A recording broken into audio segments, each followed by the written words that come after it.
మన ప్రొద్దుటూరు నియోజకవర్గ ఎమ్మెల్యే రాచమల్లు ప్రసాద్ రెడ్డి గారు నిన్న మొన్న కూడా ఈ యొక్క రైతుల యొక్క సమస్యలు పంటలు నష్టం అయినందుకు కూడా ₹1 కోటి విరాళం ఇవ్వడం జరిగింది.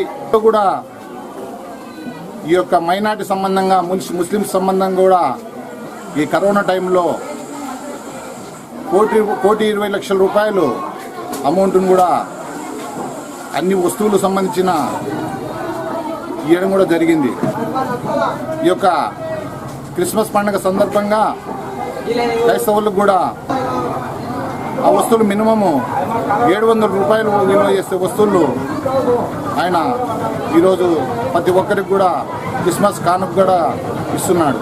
మా వంతు ఆయన అంత చేసినప్పుడు మా వంతు ఏదో ఒకటి చేయాలనే ఉద్దేశంతో కూడా మా సొంత ఖర్చులతో కూరగాయలు కూడా మేము సమర్పించడం జరిగింది. ఈ వార్డు బల్లవరం వార్డు సంబంధంగా మన ప్రీతం నాయకుడు రాచమల్లు ప్రసాద్ రెడ్డి గారు ఎన్నో కార్యక్రమాలు చేస్తూ ఉన్నాడు.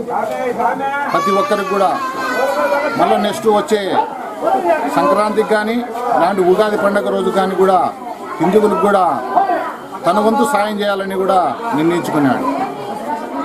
ఈ విధంగా మన ప్రీతం నాయకుడు రాచమల్లు శివప్రసాద్ రెడ్డి ఈ యొక్క సేవా కార్యక్రమంలో ఈ యొక్క ప్రొద్దుటూరు నియోజకవర్గ ప్రజలందరూ కూడా మీ యొక్క ఆశీస్సులు ఉండాలని చెప్పి ఆయన ఆరోగ్యాలు కూడా బాగుండాలని చెప్పి మళ్ళా ఆయన నెక్స్ట్ ఎట్లయితే మళ్ళీ ఇప్పుడైతే మనం ఎమ్మెల్యేగా గెలుచుకున్నామో మళ్ళీ మూడో దఫా కూడా మీ అందరూ కూడా మీ యొక్క ఆశీస్సులతో ఆయన మూడోసారి కూడా ఎమ్మెల్యే కావాలని ఇంకా పెద్ద పదవిలో కూడా పోవాలని చెప్పి కూడా మీ అందరి యొక్క ఆశీస్సులు కావాలని ఆ దేవుని యొక్క ఆశీస్సులు కావాలని కోరుకుంటూ అలాగే కొందరు విమర్శిస్తూ ఉన్నారు ఈ యొక్క కార్యక్రమాలు చేస్తూ ఉంటే. ఆయన గతంలో ఇప్పుడే కాదు ఎమ్మెల్యే కాకముందు నుంచి కూడా ఆయన ఎన్నో సేవా కార్యక్రమాలు చేసినాడు. వడ్డీ లేని రుణాలు ఇచ్చినాడు ప్రతి ఒక్కరికి కూడా. 2009 నుంచి కూడా ఆయన ఎన్నో కార్యక్రమాలు చేసినాడు. తర్వాత 2014లో ఎమ్మెల్యే అయినప్పుడు కూడా ఎన్నో సేవా కార్యక్రమాలు ఎంతో డబ్బు ఖర్చు పెట్టినాడు. మేము ఎప్పుడు కూడా పక్కన ఉండేవాళ్ళం. మేము దగ్గరుండి ప్రసాద్ ఇట్లా నువ్వు హామీలు ఇస్తున్నావు ప్రతి ఒక్కరికి కూడా, మన ప్రభుత్వం లేదు కదా 2014లో ఎందుకు నువ్వు ఇట్లా హామీలు ఇస్తున్నావు అంటే కూడా ఆయన ఒకటే చెప్పేవాడు, మనకు సేవా గుణం ఉండాలన్నా కాబట్టి ప్రతి ఒక్క మనసు తెలుసు వాళ్ళ యొక్క ఆకలి తీర్చాలంటే మనం ఏదో ఒకటి చేయాలి. వాళ్ళ సమస్యలన్నీ కూడా మనము తెలుసుకొని వాళ్ళ సమస్య ఒకటే కాదు ఒక్క సమస్య కాదు చెప్పుకుంటూ పోతే ఎన్నో సమస్యలు ఆయన ప్రజల యొక్క సమస్యలు తీర్చినది కూడా మేము దగ్గరుండి చూస్తున్నాం. ఈరోజు తెలుగుదేశం ప్రభుత్వం వాళ్ళు ఎన్నెన్నో అవాకులు తువాకులు మాట్లాడుతున్నారు. అది మంచి పద్ధతి కాదని యొక్క నా మనస్ఫూర్తిగా చెప్తున్నా. ఎందుకంటే సేవాగుణం అనేది కూడా అది ఒక పదవితో వచ్చేది కాదు, అది మనసుకు సంబంధించినది, పదవికి సంబంధం లేదు. తర్వాత కూడా డబ్బుల విషయంలో కూడా నిన్న మొన్న అక్కడ వచ్చినా ఇక్కడ వచ్చాయంటే కూడా డబ్బులు మాట్లాడుతున్నారు. కానీ ఇదంతా కూడా అవాస్తవం. ఎందుకంటే ఆయన డబ్బులు లేనప్పుడు కూడా ఈ రోజు కూడా డబ్బులు ఉండి కాదు, డబ్బులు ఎక్కడి నుండి తీసుకొచ్చి ఏదో ఈ పని చేయాలన్నప్పుడు అప్పు తీసుకొచ్చి కూడా ఆయన తీసుకొచ్చిన కాలం మేము కల్లారా చూసినాం. అప్పు తీసుకొచ్చి కూడా సేవాగుణం చేసినాడు.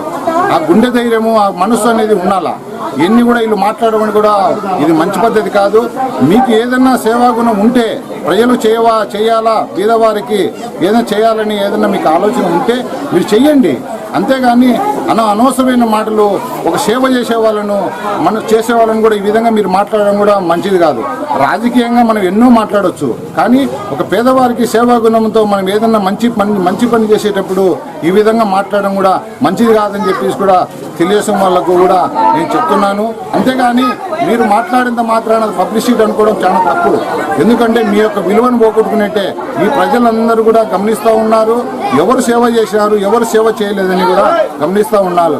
ఎందుకంటే సొంత వాళ్ళని మాట్లాడుకోవడం కూడా మంచిది కాదని చెప్పి తెలియజేసుకుంటూ వాళ్ళను కూడా ఆ దేవుడు కూడా వాళ్ళకు మంచి మనసు ఇవ్వాలని, సేవాగుణం సంబంధించిన మనసు ఇవ్వాలని, 10 మంది సాయం చేయాలని కూడా తెలుగుదేశం ప్రభుత్వములకు ఆ దేవుని ఆశీస్సులు ఉండి వాళ్ళు కూడా మంచి పని చేయాలని చెప్పి కూడా కోరుకుంటున్నాను. ఈరోజు మన ప్రీతం నాయకుడు రాచమల్లు ప్రసాద్ రెడ్డి గారు అన్ని యొక్క కార్యక్రమాలు కూడా ఎన్నో చేయాలని కూడా మంచి అభివృద్ధి చేయాలా, ప్రొద్దుటూరు పట్టణం అభివృద్ధి చేయాలని మంచి మనసుతో చేస్తున్నారు. కాబట్టి మీ ప్రొద్దుటూరు ప్రజలందరూ కూడా మీ ఆశీస్సులు కావాలని మరొకసారి కోరుకుంటూ సెలవు తీసుకుంటున్నాను.